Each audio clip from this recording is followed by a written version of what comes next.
everybody. This is truly amazing to see so many people show up here. For those of you I know, you know who I am. Those of you who don't, I'm Peter. I'm Andy's son. And like a lot of you, I grew up in this place. Gould Court, University of Washington. This is it's a lot of memories here, a lot of history.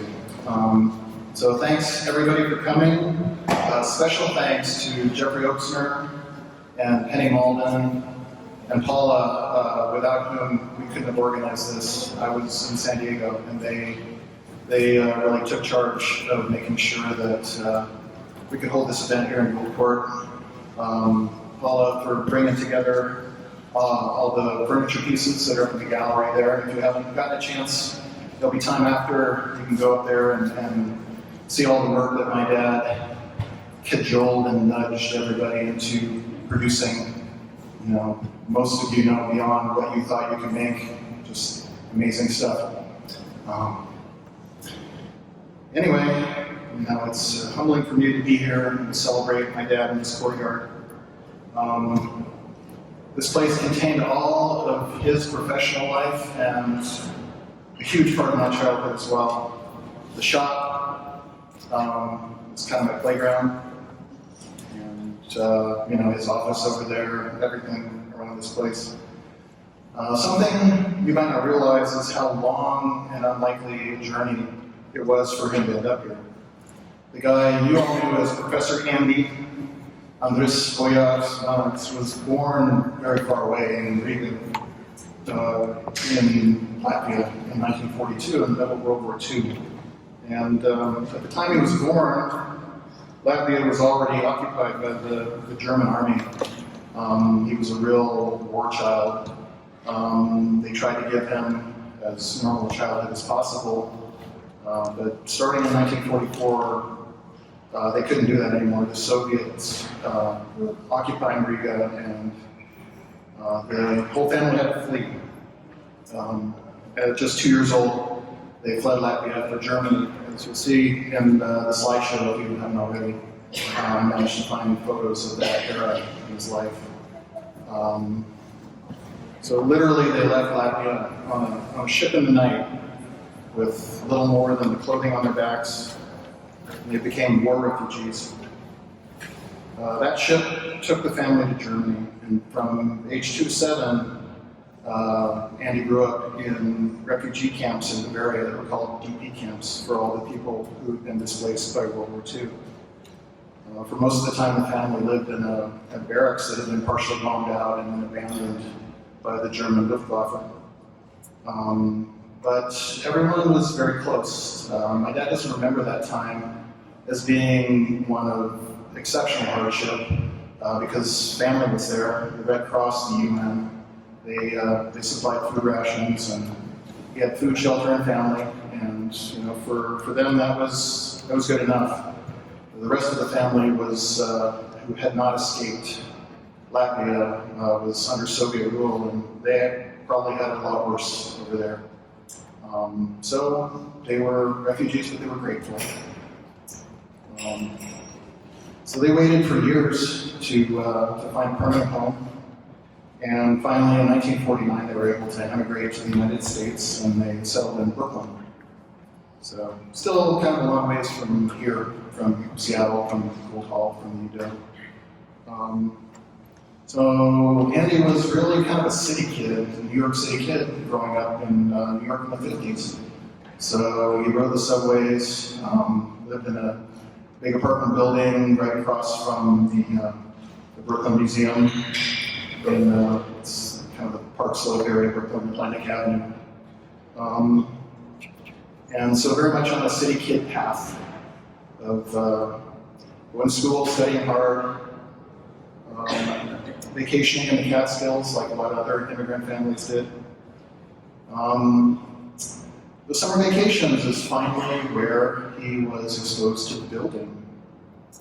His uncles did construction. So he would spend his summer vacations. You see, when I opened the slideshow back on, there's some footage of his very first construction work as a teenager. in the Catskills and up in Canada. So he followed the uncles around and helped them with building houses in the summers. It's where he learned to build, and it's also where he learned how to smoke. You all know, right? Yeah. So my dad and the whole Latvian construction crew were standing around just taking a break.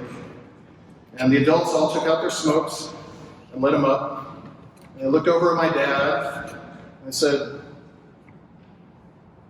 "What's up? Kāpēc tu nestrādā? Why aren't you working?" And so he lit up and he took his break. And just like that, he was inseparable from his Camel no filters for the rest of his life. It's, the cigarettes and coffee and sawdust is really what the shop was all about. Later years, I guess vaping, coffee and sawdust. I don't know what's legal indoors anymore. But, yeah, he was a walking fire hazard. The old days were a lot more dangerous.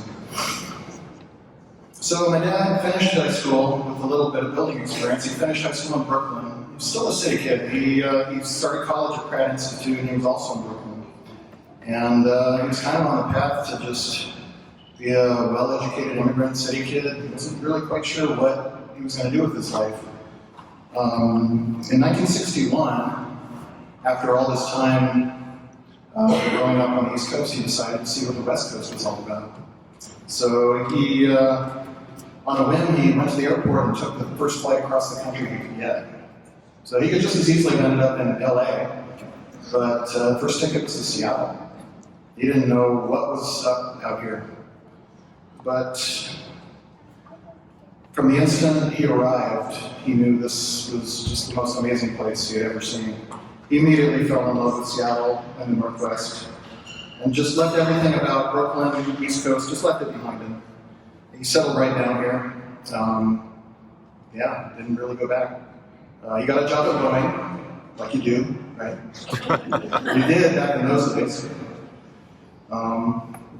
And he set out to become the most Northwesterner you ever met.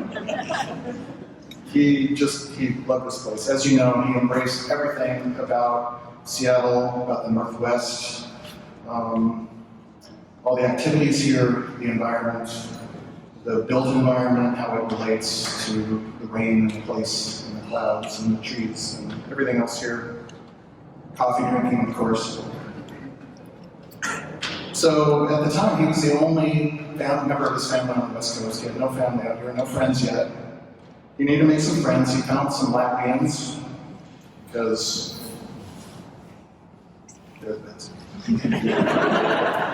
they introduced him to some more Latvians, and then they dragged him to a costume ball. And that's where he met my mom. Recently graduated from UPS, working as an occupational therapist. It was about 1964. My dad's a real catch, as you can see in the older pictures. Handsome, young, clean-shaven guy who drove a red sports car and had a job. Pretty good. My mom was attractive, well-educated, had a job too. One picture. That was a match. So they got married in 1964. So at this point, my dad's in Seattle, he's in the Northwest, but he's not here. He's could just as easily been a lifer at Boeing. I mean, he had a fun job there, worked with some scientists, aerospace engineers, he was kind of all.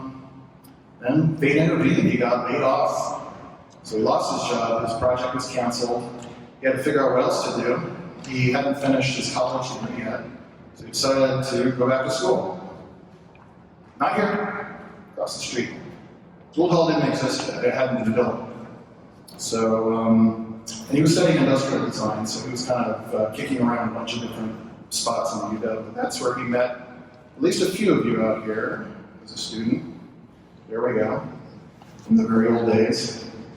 So this is about mid-60s now, 1964 through 68, 69 or so. He really liked being here, or being in the old architecture hall. One place he did love was the dusty old wood shop that was in the basement of Architecture Hall. That's where he hung out all the time and he got the attention of Werner Kelbaugh, who ran the shop there. He was kind of a shop rat, like a lot of you probably were when you were here at school. That's home over there, right? Yeah, so for him it was the same way. So he was a young student, hanging out in the wood shop in the basement of Architecture Hall. In the spring of '69, Kelbaugh became ill and had to resign. And coincidentally, there was a shop rat hanging around. No, his wife was pregnant, so he needed a job. And Phil Neal, at the time we were here at the university, got him the job. So he got a job, and then a few months later, he got a son. That's me. Soon after that, Gould Hall was built. So he had input on everything that was designed over there. So I got to tell you though, it's a little harder to find tools these days. His original design for the tool shelf in the shop, the old timers know, it wasn't all these pretty cabinets and all this nice drawers and stuff. So his thing was, he had a blank wall of pegboard. Just put all the pegs up there, hang all the tools on the pegs, brand shiny new pegs, and get 2 cans of spray paint and spray paint everything. So the outlines of all the tools is right there on the wall. So you know where everything was, where everything belonged. I got a green tool. It goes on the green board where the hole is in the shape of the green tool. That's where you put it away. It's a little more complicated now. So my dad finally ended up here in the shop that he helped create and ran for the rest of his professional life. So he was here and I was here too. His little kid spent a lot of time up and down all these halls. I learned all about echoes in those stairwells back there. Did a lot of gravity experiments off those balconies up there. My first job was back there in the coffee shop, scooping big scoops of coffee beans into the grinder, and running the old cash register that I could barely see over the counter. That used to be the men's room back in that corner. And let me tell you, there was a lot for a 6-year-old to learn about on the walls of that bathroom. I'll tell you, architecture students, they're very artistic.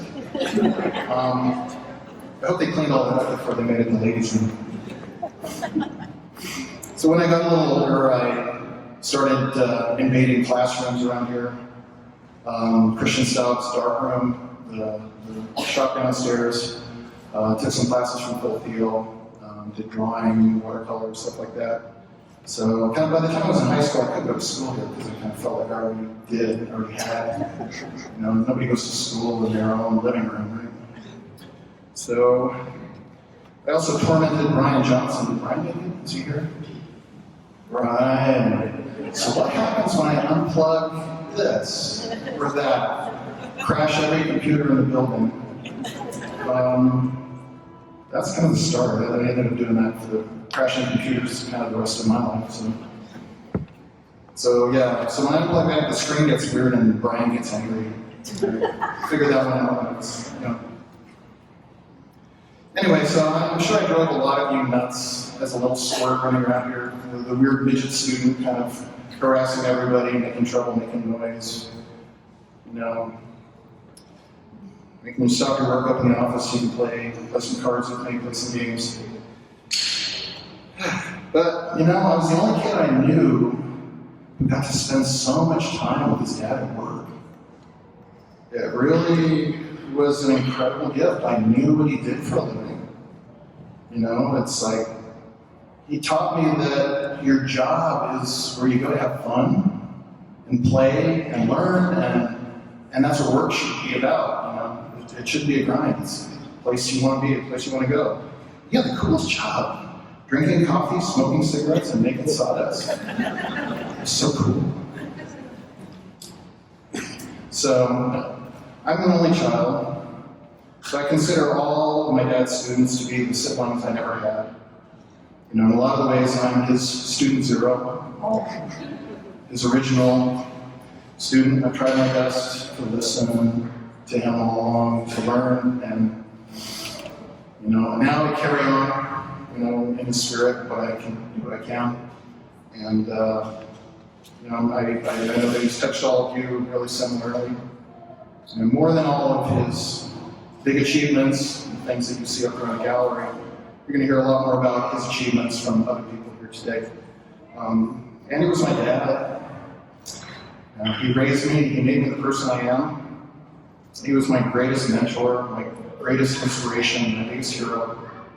There was really nobody else who compared. So, I'm honored and grateful that he got to spend the last months of his life living with us. We got to hang out with him every day. I got to talk with him a lot about the old times, got to refresh my memory on the family history, the legacy. We didn't expect him to go. We thought he was going to come back up here and keep going another 20 years. He had projects, he had things to do. There's so much unfinished, but he wouldn't have had it any other way.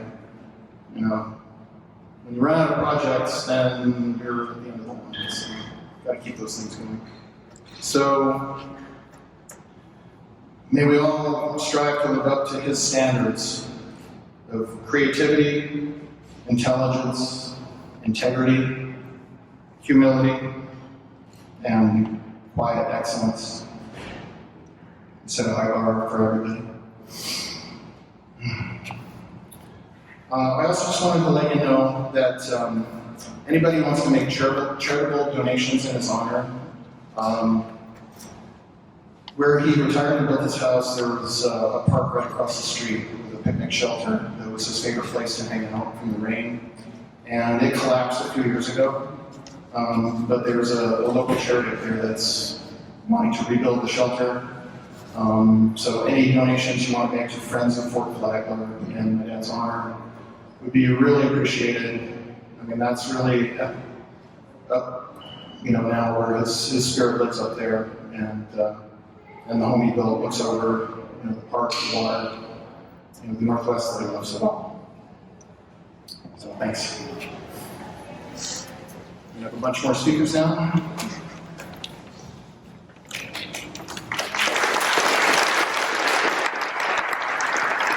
Some tablets and panel to get some students. I went way over my time, but that's my prerogative, I guess.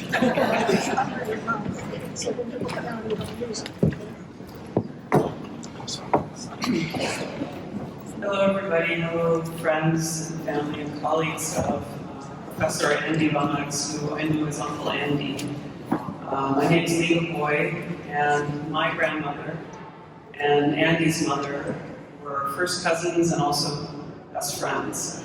So you can imagine how far back our memories go with our family. I won't recount all of them, but I do have a few special memories I want to share with all of you, because there's some people that cannot be here today, namely my Aunt Zinta and Uncle Oyars. You've probably seen or heard or participated in the building of the Hawk House in Florence, Oregon. So I wanted to recount and share some words from Zinta Oyars, and also my mother, Via, who really would love to be here, and she's here watching. She'll eventually watch the video. My sister Erica is here. Erica Bauer, she also helped the building of the Hawk House, and I have two other sisters who are also here in spirit, because they can't be here in person. So Erica and I are representing our family that stretches back to Latvia, as Peter mentioned. I first heard about the Vanags family from my grandmother, and my grandmother and I were very, very close. And she and Lucy, she would fly out to see Lucy, Peter's grandmother. And Lucy loved Peter very much. A lot of Peter's musical accomplishments come from Lucy's diligence and teaching. And he's still a very accomplished musician, as well as all the other intellectual pursuits that he's worked toward. But about Andy, I wanted to mention something about Latvia. I think Peter mentioned something about Latvia. And Latvia is this very small country, it has barely 2 million people. And my relatives also came over on the same boats and lived in Brooklyn, which was then a melting pot of so many different Europeans that were displaced during World War II. So Latvians were just a small part of it. But really in Brooklyn is where my family and Andy's family met. And even though Mutsi and my grandmother Vida were very good friends, the rest of the family didn't really know each other as well until they were all in Brooklyn together. And they spent many summers together, many days together as teenagers in Brooklyn. And that's really where they became friends. And when my aunt and uncle, Centenarians, who built the Hawk House in Florence, got married, the person who drove them to their wedding more than 50 years ago was Andy. So Andy drove them to their wedding, and they've been married for more than 50 years. And that video Peter just found and posted on YouTube, which is eye-opening for all the rest of the generations to see. But that's how far back our family goes, helping each other. And even though I'm a third cousin, it really doesn't matter in a Latvian society how far removed or close you are as cousins. We're all family, and we all support each other. And I think the best indication of that was when Centenarians started coming up here. So they lived all over the world. They lived in UK, and they lived in Japan, Tokyo for a while, and then they moved to Los Angeles, and eventually they started coming to the Pacific Northwest and hiking, and they enjoyed the Pacific Northwest and all it had to offer just as much as Andy and his family did. And when they came here, they fell in love with it, and they fell in love with the Oregon coastline, and they bought a piece of property in Florence, Oregon, which, if you don't know where Florence is, it's just north of Coos Bay, just west of Eugene. And there they decided one night in discussion with Andy to build a house. And so I'm going to read some words from my aunt and uncle who they sent to me and their memories of Andy and how that Hawk House came to be. We really wanted to be here to celebrate Andy's life. He was and is important in our lives, since we live in one of his houses that reminds us of his ideas on a daily basis. The large wood-framed windows bring in vignettes of gnarled pine trees and riled-up white ocean waves crashing on the sandy beach. Green plants inside and out blur the lines of what's indoors and what's outside. This is the Hawk House. Andy built this house in 2 summers, or maybe 3, 1993 to 5. The first summer, all the outside was done and the house was locked up for the winter. The next summer, he finished the interior with the help of Jeff and Chris, who were here for both summers. And many of you also were there helping in the building, as was my family and our extended family, that many of which we haven't met until now. So I think it's wonderful that all of us came together to build this vision and this idea that Andy designed and made. During Oyer's vacation, we were here for 1 month each year. Andy assigned some easy jobs to us and said that we who will live here should know what's behind the drywall. I'm sure Peter will appreciate, since he loves drywall so much. The building work is well documented in a couple of home videos, some of which you'll see here on the screen. It all started one Christmas when we drove up from LA, and Andy, together with Audia, his wife, drove down from Seattle to meet us at a rental house in Florence. By that time, we had purchased the property and Andy wanted to see it. When he saw the place that had an ocean view and was well sheltered from wind, he said, "I'll build you a house on it." A house? We hadn't even thought about it. But after he drew a preliminary sketch on the spot, we accepted the idea. The place has a natural slope, so we ended up with 3 stories and a total of 24 steps to climb. And Andy said, quote, "People live longer in houses with stairs." And at 83, we're still climbing up to our bedroom. They still live in this house and they love it. We all love it. How are we related? At the beginning of house building, we opened a joint checking account at the local bank and were asked to write down our respective mothers' maiden names. They were different. Had they asked to put down our grandmothers' maiden names, maybe they would have been the same. Our grandmothers were first cousins, so we're cousins once removed by a generation. We left Latvia as children, and I first met Andy in New York as his family had emigrated just before the end of the Second World War. It was the 50s. Andy's mother invited me to watch TV together with her sons. Of course, the boys watched Dragnet, and I still remember the theme song and Sergeant Friday. During our college years, my sister Via and I spent summers as waitresses at various Catskill resorts, and Andy's family were in Canada enjoying the holidays with friends who were building a house for themselves. And as Peter mentioned, as a growing boy, he was interested in building the process of that house. In the 70s, when Oyars, Zinta's husband, was working in Japan for Sony Corporation, we flew back to the States every 2 years and were met at the Seattle airport by Andy, his mother Lucy, his wife Audie, and little Peter. Andy's mother made a roast and sauerkraut dinner for us. It's a Latvian specialty. After years in Japan, we enjoyed the comfort food. Little Peter was taught by his grandmother to recite poems in Latvian. We enjoyed a little performance from Peter, and next time we came through Seattle, Peter was already performing on the piano. We met Peter at 2-year intervals as he grew up into an accomplished young man. Sometime in the 80s, I remember a dinner with Peter in San Francisco where Peter had bicycled across the Golden Gate Bridge to meet us at a restaurant. A fearless young man full of energy, just like his father. Contacts with Andy's family continued until the house building put us together for 2 summers. Besides building our house, Andy taught us how to forage for crawdads, cockles, clams, mussels, and crabs, all plentiful in the 90s. When Peter came to visit us, we had a picnic on Sundays. And at the house, all the cousins were there, and Erica was just telling me how Andy's version of catching crawdads was having all the cousins line up in the stream and walk forward to scare all the crawdads forward so that the opportunity to catch them was that much greater. We visited Andy at his new house on Merrill Island. It was perfect for him. He could take out one of his 2 boats to fish and forage.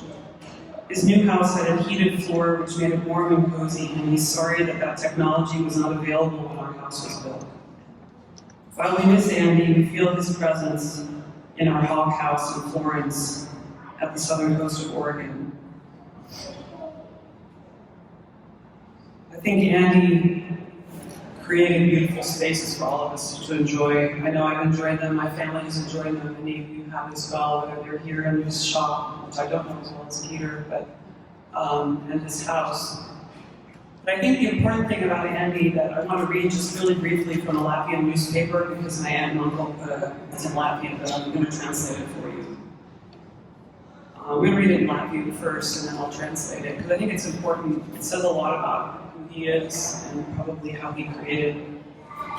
Viņš mācīja arhitektiem, kā viet apkārtēji koku un akmeni, uzkalnu un lejas noskat. Kādu mājas veidu tur ir jāceļ, jo visas vietas nav līdzekas.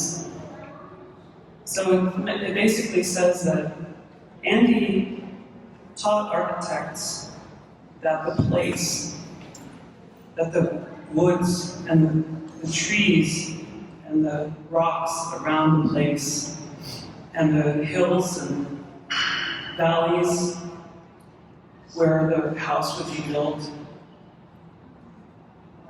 that every place is different, and because of that, every place deserves its own space and its own creative idea and house. And that's very true to, I think, a very old Latvian spirit. Latvian people are very, very close to nature. And the Latvian people, which Andy was very well integrated into American society, which we all are. But I think one thing they bring with them is this passion for creativity and this integrity and humility. And Andy, I think in that creativity that he brought with him, epitomizes what Latvians can do when they have nothing. So during the war, they lived in these DP camps. It's called displaced persons camps. But you know, they transformed those places, and they call themselves Diabloini, which means the birds of God. So now I just want to celebrate Andy, because today in Seattle, after 20-some days, the sun is shining, and that's really a miracle. And so I do think Andy is here with all of us in the sun shining and all of the beautiful places that he's built, and all of the spaces and all of the magic that he's given to all of us. And now he's with Diabloini. And so I'm honored to be here. And I thank Zitanoyars for allowing him the opportunity to create this magnificent hawk house. And I hope you all have a chance to visit it one day in Florence. Thank you.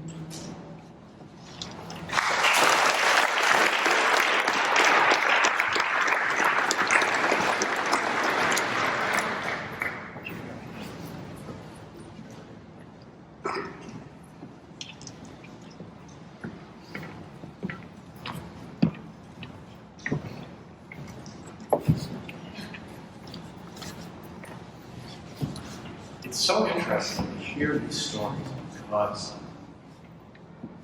I was more than a colleague to Andy, and yet I know nothing of his personal life because those were not the things we talked about. So this is really fascinating and also, frankly, very moving. So my role today is to just say a little bit about his career in the Department of College, to provide a kind of an outline. I never took a course from Andy. I was a colleague, and only for the second 20 years of his career here. I got to know him beginning in 1997, when I was serving as the chair of the Department of Architecture. My name is Jeffrey Ochsner. Peter was gracious enough to mention my small participation in helping to put this together. And I asked the faculty about things that I could write to alumni about achievements of our students. And Andy responded in an email that, the students were winning awards in the furniture competitions. And I thought, this is great. I didn't know anything about furniture design or really those studios or anything. I knew parts of the department, but not this. So he gave me the information, and I wrote about it, and I said, well, can I come to a furniture review? So he said, of course. So I came to a furniture review. Now, by that time, I was an experienced architecture teacher. I'd won teaching awards. I'd done many studios myself. I'd done reviews. And yet I went to this review, and I had nothing to say. I realized how little I knew. I mean, I didn't know anything about furniture making, really, or about the subtleties of materials, or about joinery, or about the terminology, or any of this. So I became a kind of a student to Andy over the years.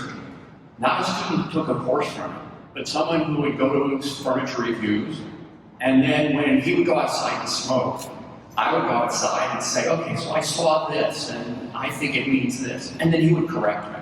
But the students didn't see all this. They didn't see how ignorant I was about what was going on.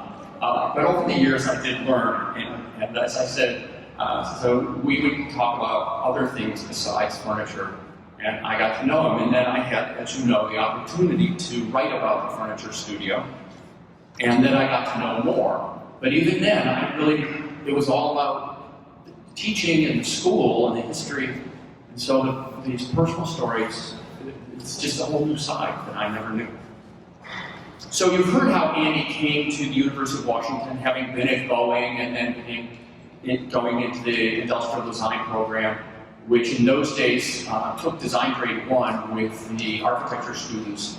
And one part of that was taught in the shop, which in those days was in the shed on the back of Architecture Hall, a building that no longer exists because the university considered it so substandard that eventually it was demolished. But that was where the first shop existed.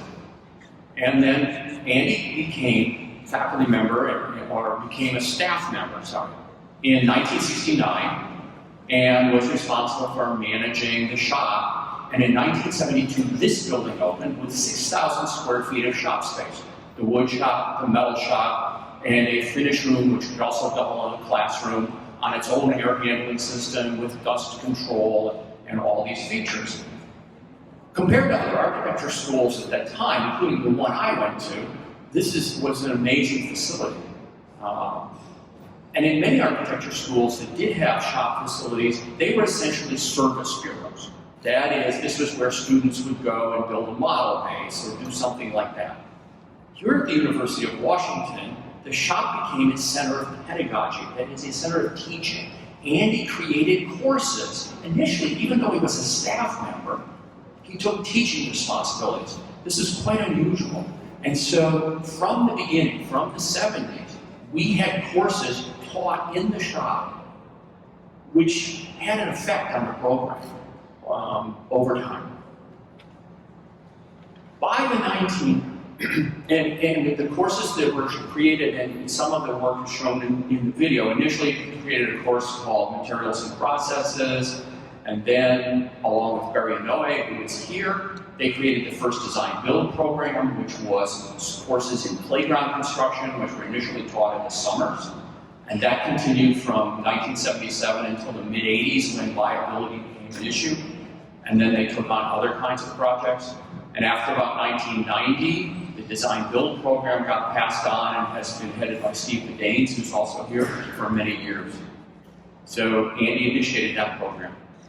In the 1980s, in Seattle, we had the growth of what's called the studio furniture movement, and Andy was never a member of the Northwest Fine Woodworking Group, but we had the largest shop facilities in the region, and in the 80s, they were interested in bringing studio furniture makers to Seattle to do presentations and then to do demonstrations, and where was the best place to do that? Our shop. So there would be these weekends where somebody like Sam Maloof, James Krenoff, Peter Danko would come up, do a lecture on Friday night, and then Saturday and Sunday in the shop with 30 or 40 furniture makers observing, demonstrate. In the mid-80s, I don't know the exact date, Andy started teaching a furniture design class. And this was design and making, but it wasn't a studio. It was a 3-credit class. Those of you who have taken a furniture studio for 6 credits and you know the work, imagine what it must have been like in those early furniture studios to do a 3-credit class and have to design and build a piece of furniture. It must have been extraordinary. And I know there's at least one person in the audience, I won't put him on the spot, who did that. But students did. 1989, 1990, the department finally agreed that furniture design and making should be a 6-credit studio class, and that's when the furniture studio program really began. It was in 1989-90. And from that point forward, beginning the next year, we had a furniture studio twice a year, once in the winter and once in the spring, and undergraduates took it one quarter, graduate students could take it the next quarter, and this has been the pattern ever since. And so, for many years, those studios were taught by Andy. And there are many students here who can talk about that experience, which I only observed as an outsider. So they can say much more about that experience as they took it. But again, the program continues, even though Andy retired, and has continued today. So this legacy that he created, focus on craft and making, a focus on the shop as a center of teaching, not just a service bureau, but actually that there is learning that takes place about materials, systems, processes, all of that. This is part of his legacy. And then the design build program that we have came from, of course, that Andy and Barry initiated in playground construction. And the furniture studio that we still have, and very few schools of architecture do, especially these days. Again, this is part of the legacy of Andy Vanags to our department and to all the students and to the future generations that will continue to come to this school. It's interesting to note, Andy never held an administrative position at department chair, associate dean, anything like that. He was a shop administrator. He transitioned to become a teacher. When he did, he was so busy teaching that he brought in other assistants. And initially there were some short-term appointments, and then about 1989, 1990, Penny Malden came, a part-time appointment, temporary, and then within a few years, Penny became a permanent fixture in our shop. And those who have taken Furniture Studio know how instrumental she has been. I can't tell her story today, but in a way, they were a team for many years in the teaching that went on. Andy never held an administrative position. He began as a staff member, transitioned to a faculty member. Yet from this position, his influence ultimately, I believe, permeated our school. We continue to have a design build program. We continue to have a furniture program. We continue to focus on the craft and making of architecture, the quality of details, the quality and character of materials, and how they are properly used. And these are all things that he taught. Our department is known for the culture of craft and making, and the focus on these kinds of things. And that really is the legacy that Andy left to all of us who are part of the school. It's his influence, and it lives on, and it continues, and will continue to live on. And that's really quite something. So we thank Andy for all he gave us.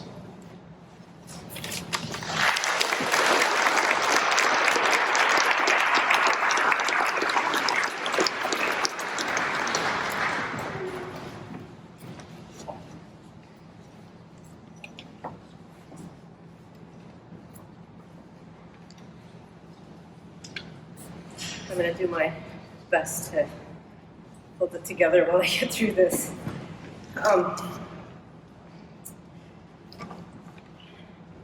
We were so lucky. One afternoon in the shop, Andy told me the story of how he'd almost become an Australian. He told me how, as a young boy, he had spent his early years in a displaced persons camp with his family, not knowing where his father was or if he was even alive. Reunited after the war, he and his family had been offered refuge in Australia, so they prepared to go. Within days of their departure, an offer from America came through, so they moved to Brooklyn, where Andy grew up as an American. Years later, on a fateful trip to the other coast, a seaplane sighting was all it took for him to fall in love with the Pacific Northwest, where he would stay for the rest of his life. How unlikely and fortuitous for all of us to have crossed paths with this man. Andy was pure gold. Gold is one of the rare elements found in nature in its pure form. It has an atomic number of 79. On the periodic table, it is found in the 6th period, group 11. It's a transition metal with a single electron in its valence shell. Its structure gives it a compact atomic radius, which causes the nucleus to exert stronger forces than atoms of similar mass. As a result, gold attracts electrons far more easily than it surrenders them. This is what keeps it pure and makes it so desirable. I can imagine us as those free electrons, auspiciously pulled into Andy's orbit and held by a very strong bond. Andy taught me so much, and I'm comforted by being here in this room, knowing that the same is true for every single one of you. The things Andy taught me were practical on the face, but profound in their timelessness and reach. When Andy retired, I did my best to capture what he taught me in an effort to express my gratitude. I wish I could say all of this to him again, because for me, it bears repeating. Everything I really need to know, I learned in Furniture Studio. Hierarchy. Andy taught me to understand visual and structural hierarchy, but he also taught me to recognize a hierarchy of constraints. In furniture, material is king. If you asked wood what it wanted to be, you would say a tree. Only through careful coaxing and conciliation do you convince it that it wants to be furniture. The designer's desire is low man on the totem pole, subordinate not just to materials, but also to processes, availability, budget, and time. Design is a diplomatic negotiation between nature and desire. Relationships. Andy taught me to recognize and develop relationships between the elements, solids and voids in a piece, but he also taught me about relationships in terms of committing and letting go. Solving a problem means a commitment to seeing it through. A new problem is not a solution, it's just a different problem. But he also taught me that it's important to know when to walk away, because you don't want to find yourself married to an albatross. Originality. Andy taught me that novelty is a core measure of success, and that if something hasn't been done before, it might be because someone had the good sense not to do it. Something original always refers to an origin and is a studied reinterpretation of precedent. It means participating in a tradition in a way that moves the whole art forward. Consequences. Andy taught me that it's possible to make concessions without compromising my ambitions. To be selective. Andy taught me to be selective in finding a material with qualities suited to a project, but he also taught me to be discerning in the tasks I set for myself and to recognize their suitability to my temperament. Beauty. Andy taught me that flaws can be beautiful, but that sometimes they're just flaws. Tolerances. Andy showed me that perfection can give or take a 16th, but he also taught me to tolerate the unexpected, to live with mistakes, and to recognize the opportunities within them. Patience. Andy taught me the value of patience. I learned that shortcuts are rarely faster, but I also learned that the person taking forever to finish on the mortising machine just might be the person who saves my glue up, or stays even after their project is done to help me finish. It's better to work smart than work hard. Andy taught me that the most powerful tool in the shop is my head, but without the proper maintenance, care, and feeding, it can quickly become the most dangerous. The law of conservation of energy. Andy taught me that there will never be more in a piece than I put into it, and that every bit of effort expended in a project is preserved in its quality.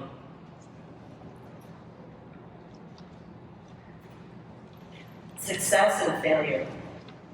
Andy taught me that success and failure refer to the maker rather than to the object, and are always measured in terms of lessons learned. He also taught me that without reflection, both are of little value. Making a mistake does not guarantee that you learn from it. You have to reflect on what happened if you don't want it to happen again. The same principle applies to continued success. Andy told me that when you're teaching, how much you know doesn't matter if your delivery bombs. He taught me to appreciate the butterflies in my stomach because they're a reminder that you care. And he showed me that the secret of teaching is that you're in the best position to learn. I hadn't spoken to Andy in quite some time until recently. Our conversation picked up right where we had left off. Inspired as always, and so happy to have reconnected, I instinctively told him I loved him as we said goodbye.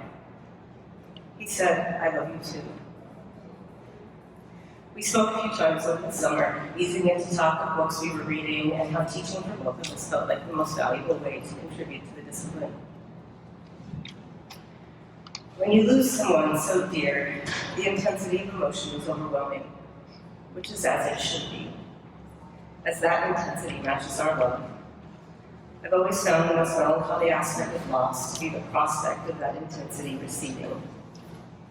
As we seek comfort from the grief that attends such a profound loss, the task for us now is to safeguard the intensity of our love, to honor Andy by way of the immense gratitude we all feel for how much he taught us, to recognize how much he loved us, and to keep passing along the extraordinary gifts he gave us.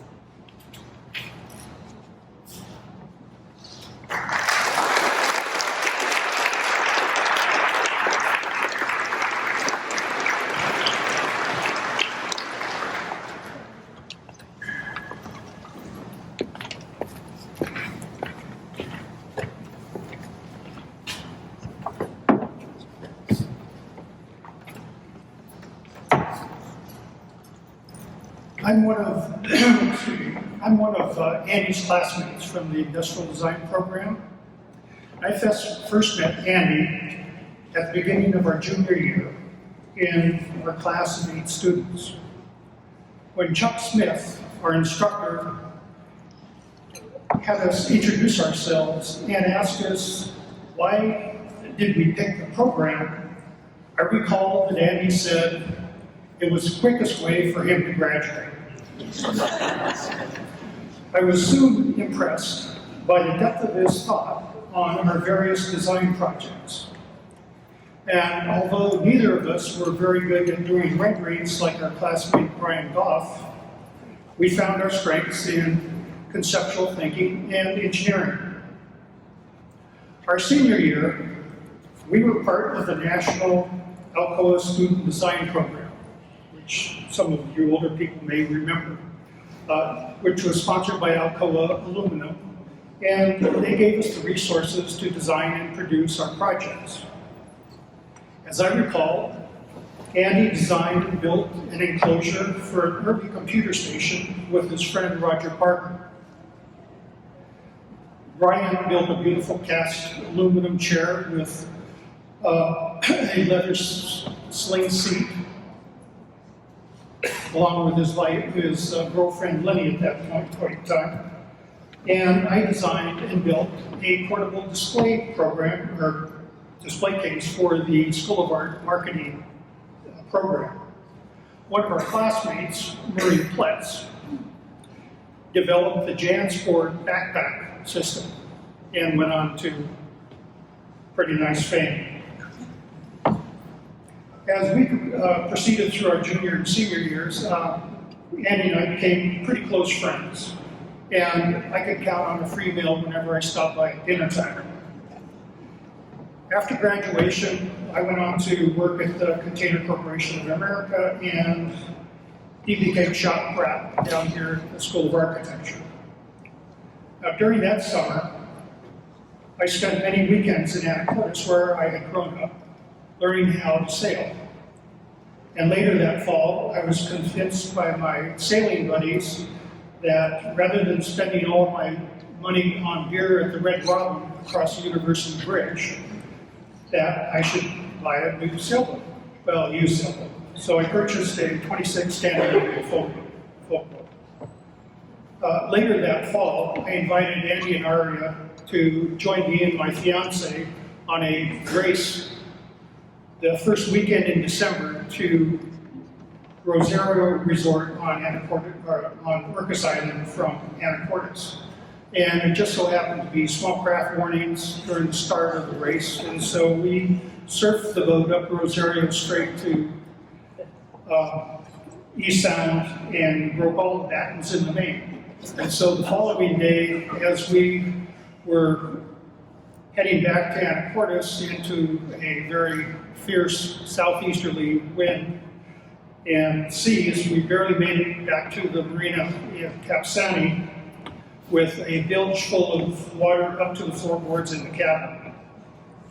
And apparently I didn't scare him off of sailing, and Andy continued to crew with me on Sunday races when he would drive his old silver Porsche 356A up from Seattle every Sunday morning and race with me, and then back home that night. As I recall, we even came close to winning a couple races. He and Aria began remodeling their house on 16th, and I offered to help him take off the roof over Labor Day weekend of 1968. Of course, he said, "This will be easy." He said, "We'll just use a skill saw to cut up along each rafter and then throw that section off the house," and the 2 high school boys that he had rented for the day said would throw it into the truck. Well, after burning up 2 saws, because he had failed to notice that there were 2 layers of asphalt shingles on top of the cedar woods, we ended up having to use an axe to chop down through the shingles to expose the nailers so that we could cut each nailer board with a sawzall. It took a while. And needless to say, it was a good thing that we were doing this in our 20s, when we had more brawn than brains. And of course, as it always happens, whenever you take off a roof, it rains. So we had to get up that night and cover the roof with a tarp. Now, as that winter developed into the coldest and snowiest in years, Green Lake was frozen over and people were walking all over. Andy and Aria moved out of their house because they had no heat. And they moved in with me at my house on near Green Lake. And this is where they met my brother Nick, who was staying with me while he was ashore from his job on a NOAA ship. Both my brother Nick and I spent many a day helping Andy to frame his house and put the siding on. And during the spring and summer of 1970, Nick actually lived in the house and slept in the area with no heat while he was working on the kitchen addition. Now, when I moved to Federal Way to be closer to my job as a designer with the company that I was with at the time, I still kept in touch with Andy on the weekends. And in 1971, he was the usher at my wife, Adela, and myself's wedding in Anacortes. In 1972, we moved back to Seattle, found a house on Queen Anne Hill near the Fremont Bridge where Andy and Aria attended a lot of parties until we had children. And eventually, as it happens with all wooden boats, some rot begins to occur in places. And so I found a boathouse down at Portage Bay, just down the street. And Andy helped me to replace the bow stem and recover the decks. And so I had lots of time working in the shop there, cutting out new cap rails and rub rails and stripping and varnishing my mast. I still recall getting some strange looks as we were carrying the mast down the street back to put on the boat. And finally, after I got the boat done in 1976, it was time to sail. And once Andy had purchased his boat, unfortunately, I never got a chance to join him for a sail. But he always said that my boat was much faster. As I recall, his boat wasn't. And unfortunately, as life happens, we both got busy with our careers and had more and more infrequent contacts and lost touch with one another. And thanks to Facebook, I finally connected with Peter and got Andy's telephone number, and we had a really good conversation about a year ago. And we had meant to get back together, but unfortunately we were not able to. So that's my experience with Andy, and thank you for hearing me. And I left out all the bad parts.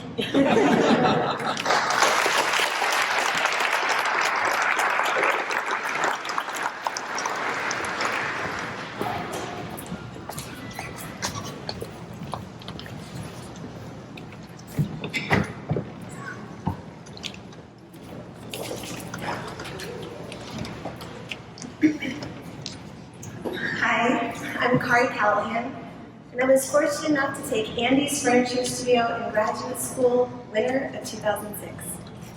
But it's my first memory of Andy that occurred a few years prior to that I want to share today, where he truly changed my perception of my life in architecture. I also did my undergrad here at UW, but the quarter I had Stick Studio, Andy wasn't teaching. We all knew who he was, of course, and had what I would describe as a sense of reverence when we found out he would be a primary juror at our final review. Our professors were not exaggerating when they referred to Stick Studio as boot camp, and the term architecture was frequently used amongst my classmates. When it came time to pick a type for the final project, I chose the tower because Frank warned us that it was the most difficult type, and I knew that I needed to prove to myself that I could succeed in this. When the final review came, and we knew that it would be Andy that would be critiquing our work, it was a bit nerve-wracking and intimidating. It had been a hard quarter for me. From the very beginning of Stick Studio, it seemed like everything that could go wrong for me did. I was constantly feeling like I was miles behind in grasping the principles, behind the progress of my friends, and I felt like, how could I ever catch up? I questioned, how did I ever get into the program? How was I going to make it for the next 2 years and beyond? Then our final review was here, and I remember it like it was yesterday, right there in room 114. I so carefully walked up to the front of the room with my tower, and I set it down in front of Andy. He walked around my model, walked over to my boards up on the wall. He came down, he crouched low, he inspected the model very carefully again, all without a single word, and giving nothing away on his face. I didn't realize I was holding my breath until I gasped for air. He was silent for another moment, and then he looked me in the eye and simply said, I believe this is one of the finest examples of a tower I've seen in all my years in Six Studio. My face broke into a beaming smile, with tears streaming down. I knew I was going to be okay. I was going to succeed. I could do this. That review, that moment of praise, that acceptance, and that encouragement from Andy, it's an experience that I've never forgotten. Changed everything. He gave me that boost of confidence that I needed at that moment in my life. I went on to finish undergrad and came back 2 years later for grad school, where I had the opportunity to take Furniture Studio with Andy and Penny. I want to close my recollections today with a small portion of a letter that I wrote to the department in 2018, nominating Andy for the CBE Distinguished Faculty Award for Lifetime Achievement. Andy always told it like it is, and he cared that his students understood why. He dedicated his time and energy to each and every student. His commitment to the students, the knowledge he instilled, largely enabled the extraordinary achievements of Furniture Studio. His extensive experience and knowledge of the world of materials and their connections made Furniture Studio not only about building a piece of furniture, but about building architecture. Furniture design is the working relationship between form and function in its most magnified scope. Andy made that clear, and he taught us this. The process that I personally went through in the design of my reading chair proved to me just that. I believe it was due to Andy's unparalleled expertise, his ability to clearly instruct, explain, and demonstrate the logistics of the goal ahead that allowed for such a high level of craft to be achieved in every studio he taught. It is the desire for this high standard of design and craft that I take with me into my career as an architect. Andy helped instill this in me, and I feel so lucky to have had that privilege.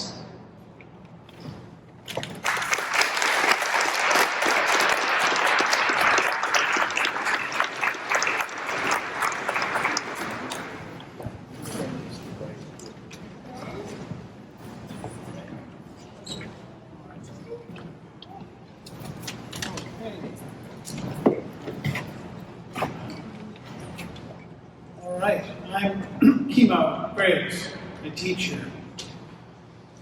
And I want to thank you for allowing me a moment to reflect on Andy. I didn't actually know him very well, but many of you know me as the person who filled the faculty position he left. And since then, I've often been introduced as the new Andy, particularly by a certain generous and dedicated colleague, Guthrie. I'm looking at you. He likes to introduce me as the new Andy. Imagine. Now, it's a testament to Andy's reputation and the effect that he had on this department and the college that 12 years later, the effect on people when I'm introduced as the new Andy is immediate. Their faces usually register some combination of shock, disbelief, wonder, and then empathy. And they typically pause before addressing me, clearly choosing their words carefully. I sometimes wonder if my new beard's an attempt at greater Andy legitimacy, but it doesn't make any real difference. I don't think anybody that knew Andy expected there would be or could be a new Andy, and they'd be correct in thinking that. But the new Andy, it's a daunting challenge, a dare. The man was mythic. I'm lucky enough to follow someone who thought freely and carefully about how a student needs to learn in order to develop a design strategy based on ideas that could then be fully carried through to physical completion. Where single courses might have sufficed, Andy helped develop a framework within which related courses could reside, and left an infrastructure which has allowed courses and areas of study to continue or to be developed further. The furniture studio is now sponsored by Scan Design on an annual basis. A new landscape furniture studio will begin this fall. A new suite of courses in digital design and fabrication closely follow the materials and methods course model, and other workshop-based courses have a firm standing. The new Andy. It's an impossible standard to live up to. It's flattering to be introduced that way, and it does help keep me honest. I've got to admit, I've done my best to respect the high standard he demanded and to carry his legacy forward while expanding upon it.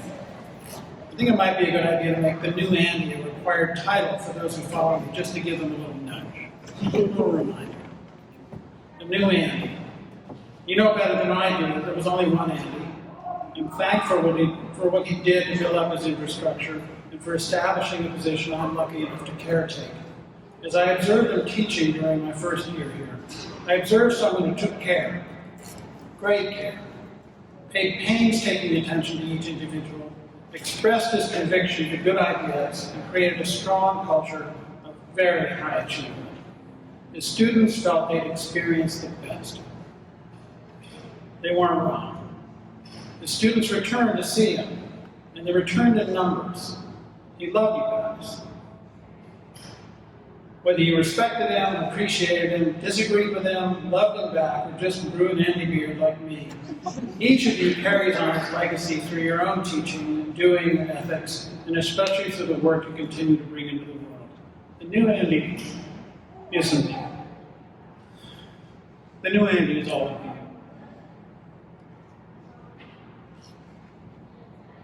I've been asked to invite those who'd like to speak about Andy to come up.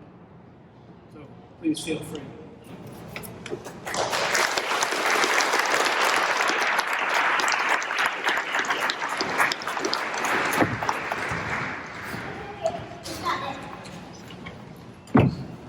Hi, my name is Alex Harris, and I started architecture school here in the fall of 1973, so a very long time ago. While I had taken a shop class in high school, one of very few women to do so, I could add, and done a lot of crafts, I had absolutely no experience using power tools or building anything.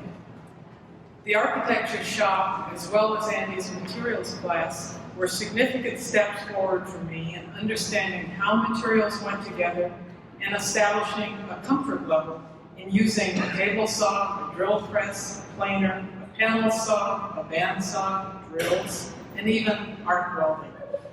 Andy's compliments on my first efforts at welding still give me a rosy glow. Overall, more significant than the considerable wisdom and information he imparted was Andy's kind and attentive presence in the architecture school as well as the shop. Through good stories, wise adages, and stewardship of our emerging knowledge of the universe of materials and buildings, Andy was a rock. Who among us doesn't remember, quote, wood is a forgiving material when one of us had made a wrong cut? Andy's stories of favorite places in the Northwest, Shai Beach, Lummi Island, resonated, as well as his long and difficult journey from Latvia to a displaced person camp, as you've heard today, to Brooklyn, and eventually the Northwest. All of these stories gave wisdom and understanding, as well as laughs. I never ate a hard-boiled egg without thinking of Andy's tale of being a hungry child embarked on a ship heading to the U.S., where the cook allowed unlimited access to hard-boiled eggs for hungry children. Welcome nutrition until the ship hit rough weather, and Andy couldn't even stand to watch someone eat a hard-boiled egg. Even as all of us who took Andy's materials class or used the shop benefited from his knowledge and instruction, for one of a relatively small number of women embarking on an architecture career then, the experience of handling, cutting, shaping, and connecting materials, the whine of a table saw, always use a push, were all new experiences for me, and ones that built a reservoir of confidence and understanding that I took into my working life in architecture and project management. I could understand things I never would have known without Andy's guidance, from small accomplishments like crafting a Japanese joint in wood, to how the response of wood to moisture affected construction over time, or how the thinking through the sequence of fabrication and installation of members was critical to construction. Even the work building a playground with Andy and a crew of volunteers was a great experience of both hard physical work, construction, and contribution to community.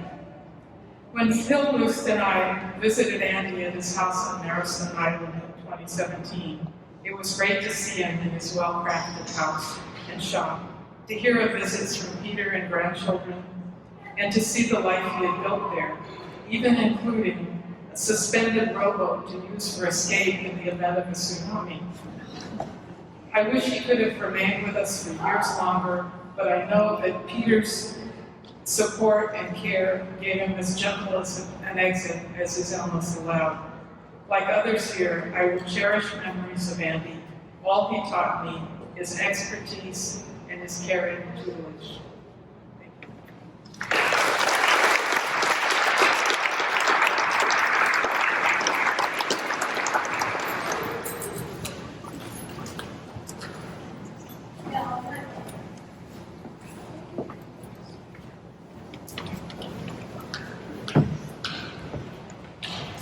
Good afternoon.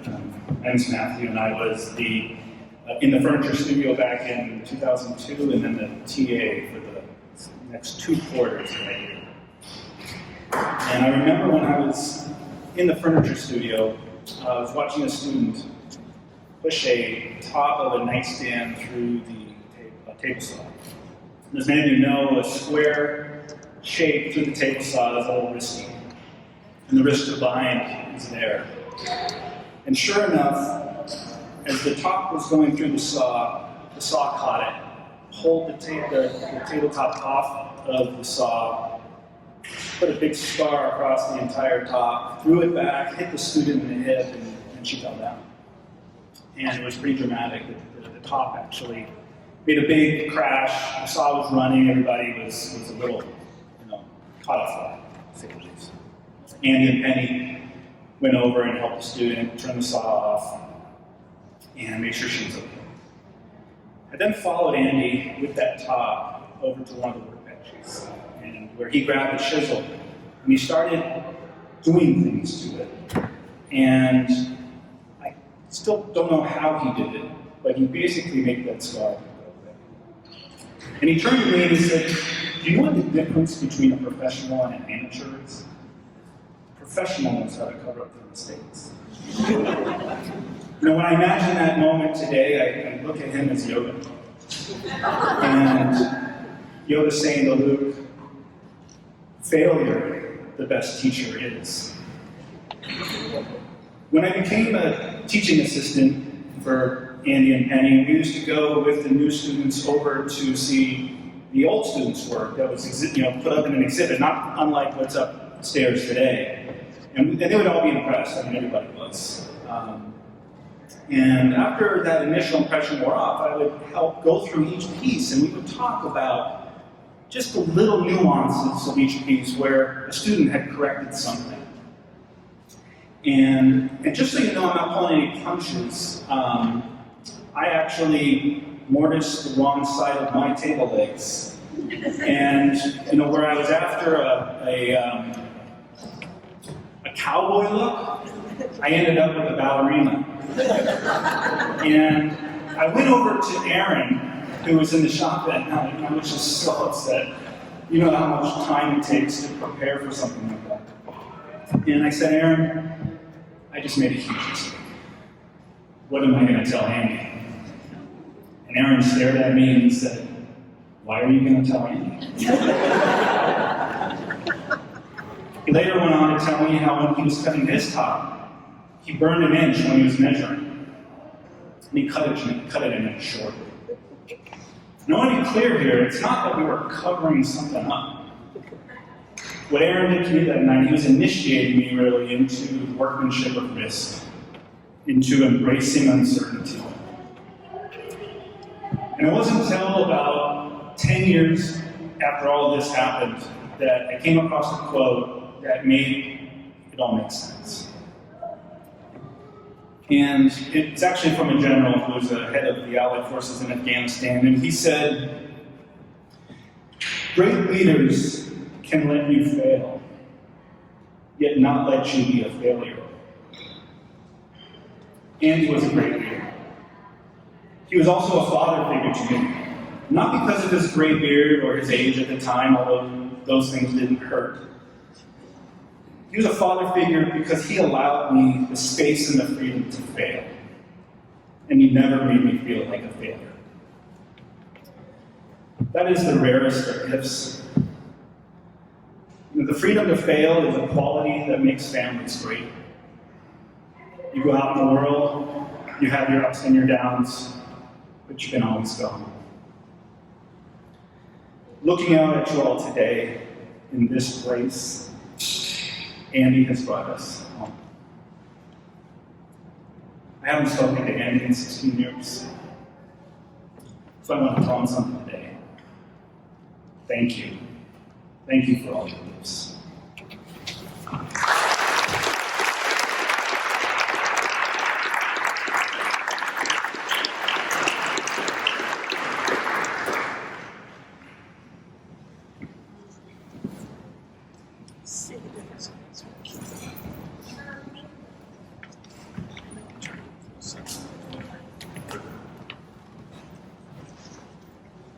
Hi, my name is Doug Kelbaugh from the University of Michigan. I'd like to say I flew in for this event, but the truth of the matter is we just moved back to Seattle after 21 years in Michigan.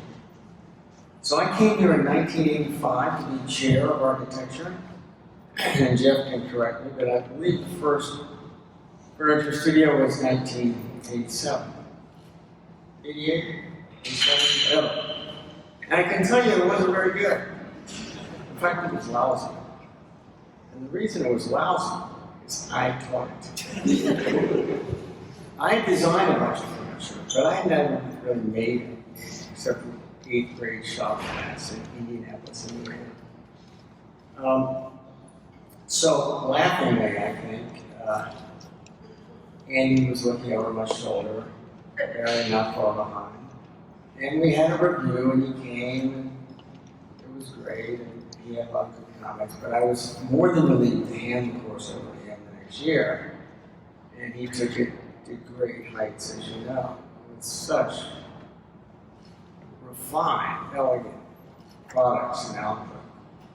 I can tell you that at the University of Michigan, we have a shop considerably larger than this, and we have someone who does a furniture studio, a professional. And it does not produce the quality of work, the level of refinement and elegance that Andy produced in his students. He did have the graciousness to invite me to all the reviews later, and I enjoyed that. And I didn't feel as speechless as Jen. I really enjoyed those reviews. The other thing I want to say about Andy is something I can say as a former administrator, a chair, and a dean. Making the transition from staff to faculty is very rare and very difficult. I only know of 2, possibly 3 examples, and Andy is one of them. It's a notable contribution, and as the Buddhists would say, I would like to wish Andy happiness without suffering in the next phase of his life. Thank you.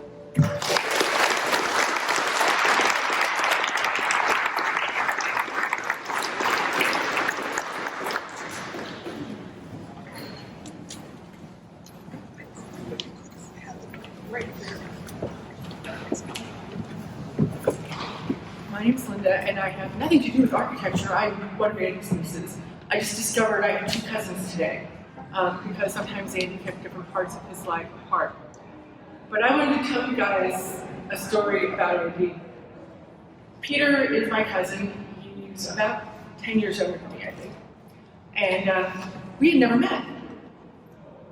And Mark and I came out to Seattle in 1989. We were traveling around. And I said, you know, I have an uncle, and I think he teaches at the university. Really, we did say that. So we came here, and I introduced myself, and he was flabbergasted because I look exactly like my mother. But he said, you've got to be Ivy's daughter. He hadn't seen me since I was months old. I was born in 1961. So Andy took Mark and I in, and we lived with him on and off for the next 3 months. And honestly, they are the reason that we lived in the Seattle area for the next 6 years.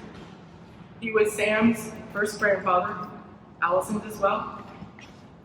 And he just meant so much to us. I haven't always been the best at keeping in touch with him. I wish he'd been on Facebook a little more sometimes.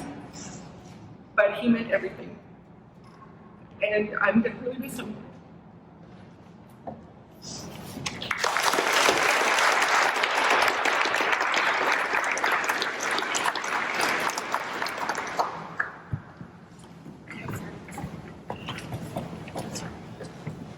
Ready? Well, we got a lot of amazing people assembled here, and I want to give you all some more opportunities to chat and socialize, and please drink all the coffee you possibly can. You've got 2 baristas back here ready to load you up, and we have this space until 5 o'clock, so I'm going to put the slideshow back on. You can watch the old days. Please gather, introduce yourselves, meet a stranger, figure out, share your experiences about my dad. Thanks, everybody, for coming.